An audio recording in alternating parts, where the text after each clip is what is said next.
Hello बच्चों, आज का हमारा टॉपिक इलेक्ट्रिक पोटेंशियल में electric potential due to an electric dipole at any point आपका यह हम डिस्कशन करेंगे इस टॉपिक के बारे में। अब इलेक्ट्रिक डाइपोल हमने पीछे पढ़ा हुआ है लास्ट चैप्टर में आपका। तो इलेक्ट्रिक डाइपोल में क्या होता है, दो चार्ज होते हैं, दोनों का नेचर अपोजिट और उनके बीच में कुछ डिस्टेंस होती है। तो देखिए, मान लो कि ये माइनस क्यू चार्ज, ये माइनस क्यू और ये प्लस क्यू चार्ज, ये इन दोनों का सेंटर ओरिजिन ओ हो गया और इन दोनों के बीच जो डिस्टेंस है वो कितनी है, 2a के इक्वल हमने मान ली। कितनी है, 2a के इक्वल। ये a पॉइंट मान लिया, ये b पॉइंट मान लिया। इस डाइपोल के कारण किसी भी पॉइंट के ऊपर हमें क्या निकालना है, इलेक्ट्रिक पोटेंशियल। हम तीन केस पढ़ेंगे। पहला पॉइंट है एनी पॉइंट, कोई भी पॉइंट आपका, फिर इसकी एक्सियल लाइन और तीसरा है इक्वेटोरियल लाइन।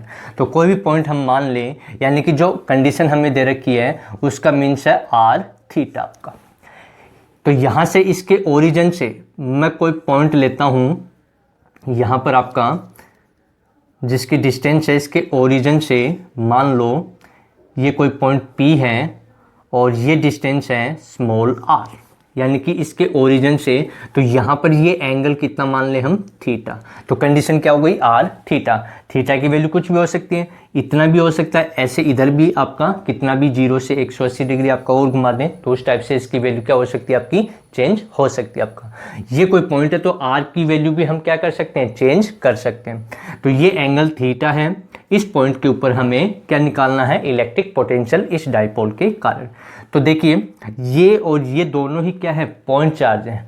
तो इस पॉइंट चार्ज के कारण भी यहाँ पोटेंशियल होगा और इस पॉइंट चार्ज के कारण भी यहाँ क्या होगा, इलेक्ट्रिक पोटेंशियल होगा।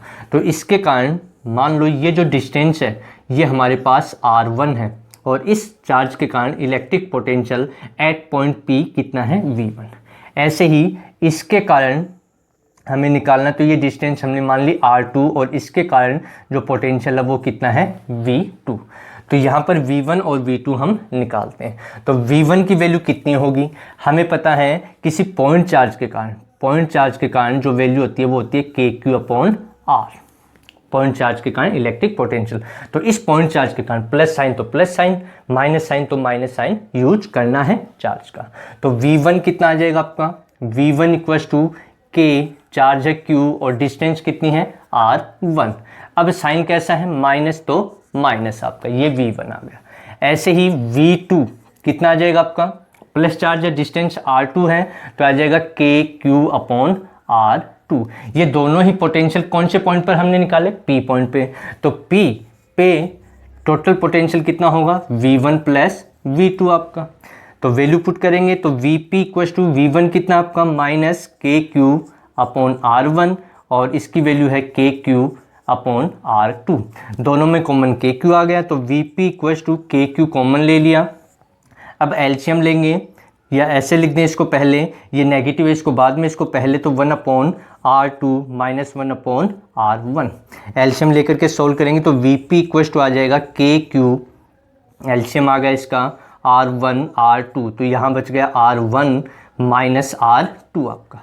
तो ये P पॉइंट पे इलेक्ट्रिक पोटेंशियल, मैं साइड में लिख देता हूँ, इसका यूज होगा हमारे। तो Vp कितना आया हमारे पास, KQ/R2 माइनस R1/R1 R2 आपका। अब हमें वैल्यू निकालनी है R1 और R2 की। उनकी वैल्यू निकालने के लिए हम क्या करते हैं, देखिए आपका, उनकी वैल्यू निकाल करके इस फॉर्मूले में हम रख देंगे तो हमारे पास क्या आ जाएगा, electric potential at point P, यानी कि at any point due to electric dipole आपका।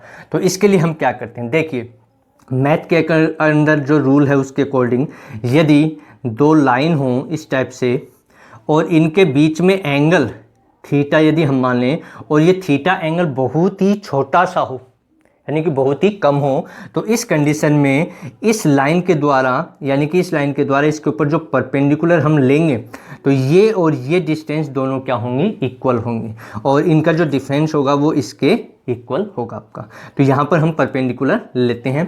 तो ये कंडीशन मैथ की एक आइडेंटिटी के फॉर्म के अकॉर्डिंग है। तो यहाँ पर भी हम ऐसा ही कुछ करने वाले हैं।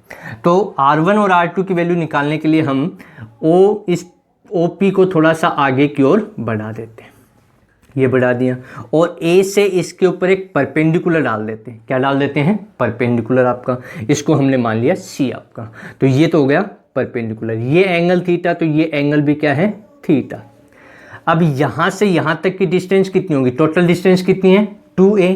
तो यहाँ से यहाँ तक, क्योंकि ये सेंटर पॉइंट है, तो ये डिस्टेंस a हो गई, और ये डिस्टेंस भी कितनी हो गई? a, यानी कि OA डिस्टेंस भी, OA की वैल्यू किसके? स्मॉल a के इक्वल, और OB की वैल्यू भी स्मॉल a के इक्वल आपकी। अब देखिए यहाँ से कि जो हमने कंडीशन ली, इस कंडीशन के अकॉर्डिंग जब ये एंगल बहुत ही छोटा हो, तो यहाँ से जो AP की वैल्यू है वो लगभग PC के बराबर होगी। तो यानी कि AP अप्रोक्सीमेट लगभग बराबर किसके होगा? PC। और PC को क्या लिख सकते हैं? PC को देखिए PO प्लस OC लिखा जा सकता है। तो क्या आ जाएगा आपका? PC इक्वल टू आ जाएगा आपका OP प्लस OC आपका। अब देखिए AP की वैल्यू क्या हमें पता है? बिल्कुल पता है। कितनी मानी थी हमने? R1। तो AP की वैल्यू R1 बराबर OP की वैल्यू, ये यहाँ से यहाँ तक की दूरी कितनी मानी? R आपकी, प्लस OC की वैल्यू हमें निकालनी है, तो इस ट्रायंगल से हम OC की वैल्यू निकालते हैं। तो देखिए ये तो परपेंडिकुलर है, ये क्या है? परपेंडिकुलर आपका। ये क्या हो गया? बेस, और ये हाइपोटेन्यूस। तो कोस थीटा क्या होता है? Cos theta equals to base upon hypotenuse. Base कितना है? OC upon hypotenuse OA। तो कोस थीटा इक्वल्स टू आएगा, OC की वैल्यू कितनी है? OC की वैल्यू तो हमें चाहिए यहाँ पर। OA की वैल्यू कितनी है? Small a। तो OC अपॉन स्मॉल a, तो OC इक्वल्स टू कितना आ जाएगा? ये इधर मल्टीपल कर दें तो A कोस थीटा, यानी कि OC की वैल्यू हमें मिल गई। ये वैल्यू यहाँ पुट कर दूँ तो R1 कितना आ जाएगा? R1 आ जाएगा R plus A cos theta. तो हमें क्या मिल गया? R1 मिल गया। R1 कितना मिला? R plus A cos theta. ठीक है यहाँ तक। अब हम R2 की वैल्यू निकालते हैं। किसकी वैल्यू निकालते हैं? R2 की। तो इसके लिए भी हम क्या करते हैं कि इस पॉइंट से इसके ऊपर हम एक परपेंडिकुलर डाल देते हैं। तो ये परपेंडिकुलर हो गया, इसको हमने मान लिया D पॉइंट। क्या मान लिया? D point. तो अभी जो हमने किया, जैसे ये डिस्टेंस इसके इक्वल है, इसी टाइप से जो आपका BP है, जो BP है वो किसके इक्वल हो जाएगा? PD के इक्वल आपका अप्रोक्सीमेट। तो BP अप्रोक्सीमेट किसके इक्वल हो जाएगा? आपका PD के। और PD को क्या लिख सकते हैं? देखिए ये टोटल दूरी OP है, और इस दूरी में से यदि OD को मैं घटा दूं, लेस कर दूं, तो क्या बच जाएगा? DP। तो इसको क्या लिखा जा सकता है? PD equals to OP minus OD आपका। अब हमें BP की पता है, वैल्यू पता है कितनी है? R2। तो ये हो गया R2। OP की पता है R है, कितनी है? R। OD की वैल्यू हमें निकालनी है, वो निकाल लेंगे। तो OD की वैल्यू निकालने के लिए इसी ट्रायंगल से हम यूज करें, तो ये आपका कितना होगा? ये क्या हो गया अपना? ये वैल्यू और ये वैल्यू और ये, तो ये तो परपेंडिकुलर है। ये क्या है? परपेंडिकुलर। ये बेस और ये हाइपोटेन्यूस। तो कितना हो जाएगा? कोस थीटा इक्वल्स टू, इसमें आ जाएगा आपका OD अपॉन A। क्या हो जाएगा? OB, और OB की वैल्यू कितनी है? A। तो यहाँ से OD कितना आ जाएगा? A कोस थीटा, यानी कि OD की वैल्यू भी हमारे पास A कोस थीटा। ये वैल्यू यहाँ यूज करूँ तो R2 कितना आ गया आपका? R minus A cos theta. तो R2 भी हमें मिल गया। क्या मिल गया? R2 R minus A cos theta. अब इन दोनों इक्वेशन का हम जो R1 और R2 हमें मिला उसको हम इसमें पुट कर दें, क्योंकि यही हमारा क्या है? पॉइंट P के ऊपर इलेक्ट्रिक पोटेंशियल है। किसके कारण? इलेक्ट्रिक डाइपोल के कारण। तो VP की वैल्यू देखिए कहा था यूज होगी, पहले इसीलिए लिखा था। तो क्या है आपका? KQ R2, सॉरी गलत लिख दिया हमने, ये था R1 माइनस R2 आपका। पीछे देखना, R1 माइनस R2। तो ये वैल्यू आपकी R1 minus R2 upon R1 R2 आपकी। अब हमें R1 और R2 की वैल्यू इसमें पुट करनी है। तो VP इक्वल्स टू कितना आ जाएगा आपका? KQ। R1 की वैल्यू कितनी है? R plus A cos theta, फिर माइनस साइन। R2 की वैल्यू कितनी है? R minus A cos theta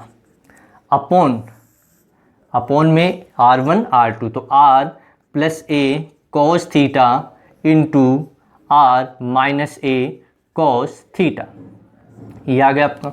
अब इसको आगे सोल्व करेंगे तो Vp कितना आ जाएगा, Vp इक्वल टू आएगा के क्यू, क्या आ जाएगा आपका, इसको लिखा जा सकता है R plus A cos theta, क्या लिख सकते हैं इसको, R plus A cos theta आपका।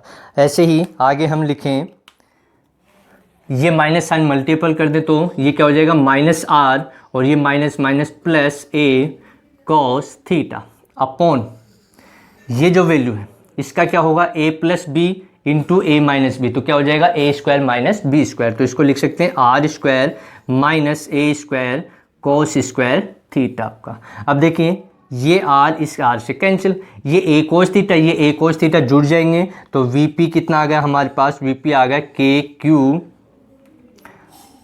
इंटू ये आ जाएगा आपका 2a कॉस थीटा अपॉन कितना आ जाएगा आपका, अपॉन में आ जाएगा R square minus A square cos square theta आपका।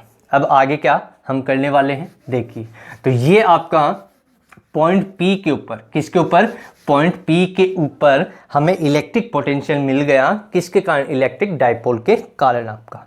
अब देखिए इसमें आगे कि यदि कंडीशन जो है A is less than R हो, तो उस केस में इस वैल्यू को हम क्या लिख सकते हैं, यानी कि R square minus A square cos square theta को अप्रोक्सीमेट हम लिख सकते हैं आर स्क्वायर, यानी कि ये वैल्यू जीरो हो जाएगी, किसके कंपेयर में, आर के कंपेयर में आपका। तो ये वैल्यू यहाँ पुट कर दूँ तो वीपी हमारा कितना आ जाएगा, वीपी आ जाएगा K Q into 2a cos theta upon R square, ये वैल्यू आ जाएगी आपकी। अब आगे और देखिए इसमें क्या हमें रिजल्ट देखने को मिलेगा आपका। तो ये हमारी इक्वेशन आई, इस इक्वेशन को हम लिख देते हैं।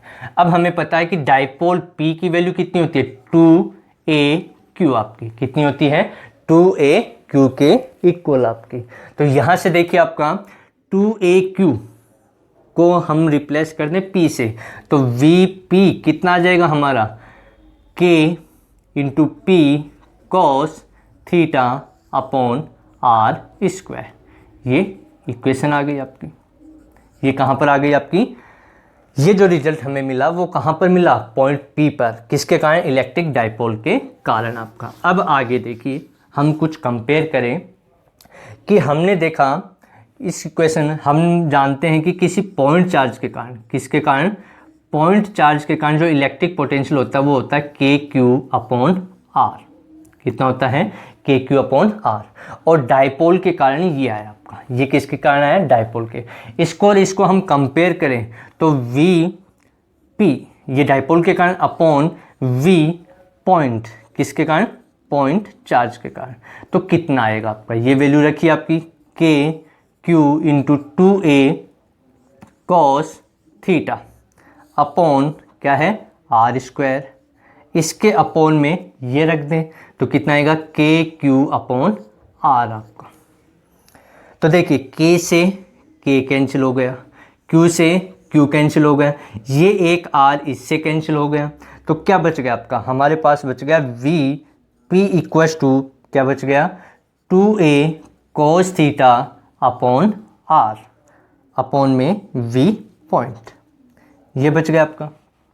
तो यहाँ से देखिए जो वी पी है जो इलेक्ट्रिक डाइपोल के कारण है उसकी वैल्यू कितनी है 2a cos theta upon R into V point, यानी कि जो इलेक्ट्रिक पोटेंशियल के कारण हमें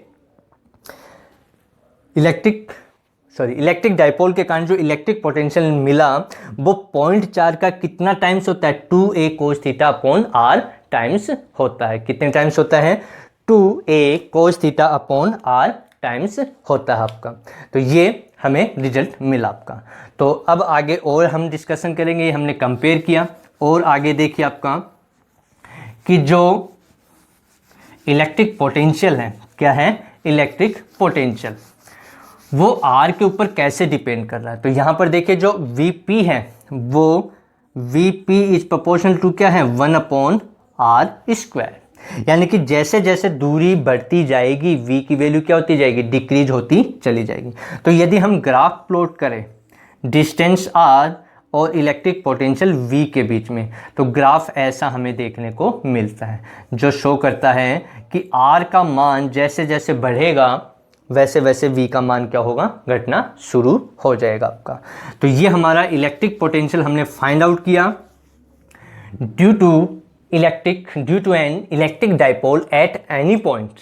अब हमारा जो अगला पॉइंट है, ये पहला पॉइंट था, अब हम निकालेंगे सेकंड पॉइंट में एक्सियल लाइन। कौन सी लाइन, एक्सियल लाइन, यानी कि इलेक्ट्रिक डाइपोल की एक्सियल लाइन के ऊपर आपका इलेक्ट्रिक पोटेंशियल कितना होता है। तो एक्सियल लाइन पता होगा आपको कि दोनों चार्ज को मिलाने वाली जो लाइन होती है माइनस क्यू प्लस क्यू, जो लाइन ज्वाइनिंग होती है प्लस और माइनस क्यू, दोनों चार्जेज को मिलाने वाली जो लाइन ज्वाइनिंग होती है उसको हम क्या बोलते हैं, एक्सियल लाइन।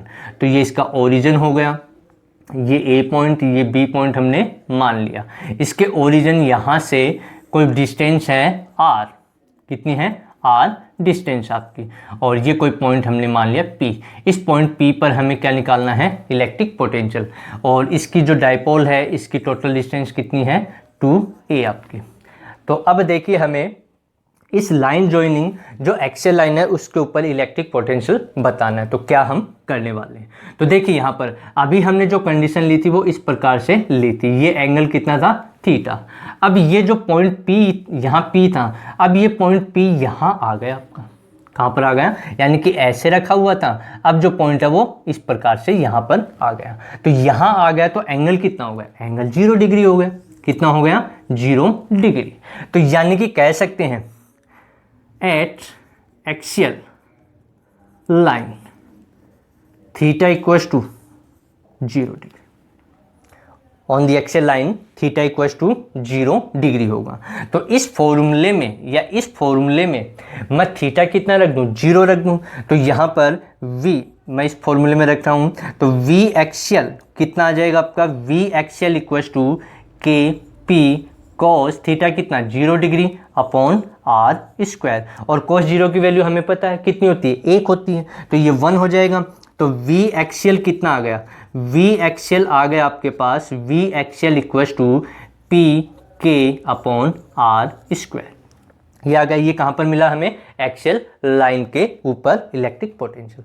अब दूसरा पॉइंट इसमें हम डिस्कशन करने वाले हैं, और दूसरे पॉइंट में हम जो ले रहे हैं वो है आपका कौन सी लाइन, इक्वेटोरियल लाइन आपकी। अगला पॉइंट तीसरा, इक्वेटोरियल लाइन आपकी, कौन सी लाइन है, इक्वेटोरियल लाइन। अब इक्वेटोरियल लाइन कौन सी होती है, इक्वेटोरियल लाइन वो होती है जो इसको लाइन ज्वाइनिंग जो है, दोनों चार्जेस को लाइन ज्वाइनिंग यानी जोड़ने वाली जो लाइन है उसके जो परपेंडिकुलर हो, क्या हो, परपेंडिकुलर, यानी कि इसके ओरिजिन से ये लाइन हम ड्रॉ करेंगे जो इसके परपेंडिकुलर है। ये पॉइंट P मान लिया, ये डिस्टेंस R है, तो इस पॉइंट P पर हमें निकालना है जो कौन सी लाइन आपकी, इक्वेटोरियल लाइन। तो अब देखिए कि ये इस लाइन के परपेंडिकुलर है, तो हमें पता लग गया कि एंगल कितना हो गया, 90 डिग्री हो गया। 90 डिग्री होगा, तो इस फॉर्मूले में मैं यदि रख दूं आपका एंगल, तो जो आपको पोटेंशियल मिलेगा वो कहाँ मिलेगा, इक्वेटोरियल। तो V इक्वेटोरियल इक्वल्स टू कितना आ जाएगा, के पी कॉस 90 अपॉन क्या आ जाएगा, आर स्क्वायर, और कॉस 90 की वैल्यू भी हमें पता है कितनी होती है, 0। तो V इक्वेटोरियल कितना हो जाएगा, 0 के इक्वल हो जाएगा आपका। यानी कि इक्वेटोरियल लाइन के ऊपर, इलेक्ट्रिक डाइपोल की इक्वेटोरियल लाइन के ऊपर जो आपका इलेक्ट्रिक पोटेंशियल है वो कितना होगा, 0, जबकि एक्सियल लाइन के ऊपर ये होगा जो क्या होगा, मैक्सिमम होगा। हमें यदि पूछ ले कि जो आपका इलेक्ट्रिक पोटेंशियल है डाइपोल के कारण, इलेक्ट्रिक डाइपोल के कारण वो मैक्सिमम कहाँ, किसके कारण होता है, कौन सी लाइन पे, तो कौन सी लाइन पे होता है, एक्सियल लाइन के ऊपर होता आपका। अब एक क्वेश्चन और है इसमें, कौन सा है, देखिए आपका जो आप हमने पहले पढ़ा था उसमें हमने पढ़ा था कि जो इलेक्ट्रिक फील्ड होता है, कौन सा फील्ड, इलेक्ट्रिक फील्ड डाइपोल के कारण एक्सियल लाइन के ऊपर, उसकी वैल्यू आती है 2pk upon R cube, axial line के ऊपर। और इक्वेटोरियल लाइन के ऊपर इसकी वैल्यू आती है, कितनी वैल्यू आती है आपकी, pk अपॉन आर क्यूब। तो हम यहाँ क्या शो करना चाह रहे हैं, हमने ये वैल्यू क्यों लिखी। तो यहाँ पर देखिए क्वेश्चन ये है, एक्सियल लाइन के ऊपर इलेक्ट्रिक पोटेंशियल जीरो नहीं है डाइपोल के, और इलेक्ट्रिक फील्ड भी जीरो नहीं है आपका, ठीक है। लेकिन हमें ये पूछ लें, क्या ऐसा पॉसिबल है, क्या ऐसा पॉसिबल है कि इलेक्ट्रिक फील्ड तो जीरो न हो लेकिन इलेक्ट्रिक पोटेंशियल जीरो हो जाए किसी इलेक्ट्रिक डाइपोल के कारण? क्या ऐसा पॉसिबल है कि उसकी कोई ना कोई ऐसी पोजीशन हो जहां पर इलेक्ट्रिक फील्ड तो जीरो नहीं हो लेकिन इलेक्ट्रिक पोटेंशियल क्या हो जाए, जीरो? तो वो कौन सी लाइन होगी, इक्वेटोरियल लाइन। कौन सी लाइन होगी, इक्वेटोरियल लाइन। कि इक्वेटोरियल लाइन के ऊपर, इलेक्ट्रिक डाइपोल की इक्वेटोरियल लाइन के ऊपर जो इलेक्ट्रिक फील्ड है वो जीरो के इक्वल नहीं होती है, लेकिन जो आपका इलेक्ट्रिक पोटेंशियल है वो किसके इक्वल होता है, जीरो के इक्वल होता है। तो ये हमारा आज का लेक्चर था जिसमें हमने electric potential due to an electric dipole at any point at axial line and at equatorial line के ऊपर हमने सॉल्व किया आपका, और हमें काफ़ी रिजल्ट देखने को मिला आपका। नेक्स्ट वीडियो में इलेक्ट्रिक पोटेंशियल ही हम पढ़ रहे हैं और उसके बारे में ही किसी अन्य क्वांटिटी, अन्य जैसे आपका स्पेयर है, उनके बारे में भी हम आगे डिस्कशन करने वाले हैं। तो इसको अच्छे से पढ़िए। लास्ट वीडियो आपका इलेक्ट्रिक डाइपोल का है, लास्ट चैप्टर में, उसको भी अच्छे से पढ़िए। Thank you.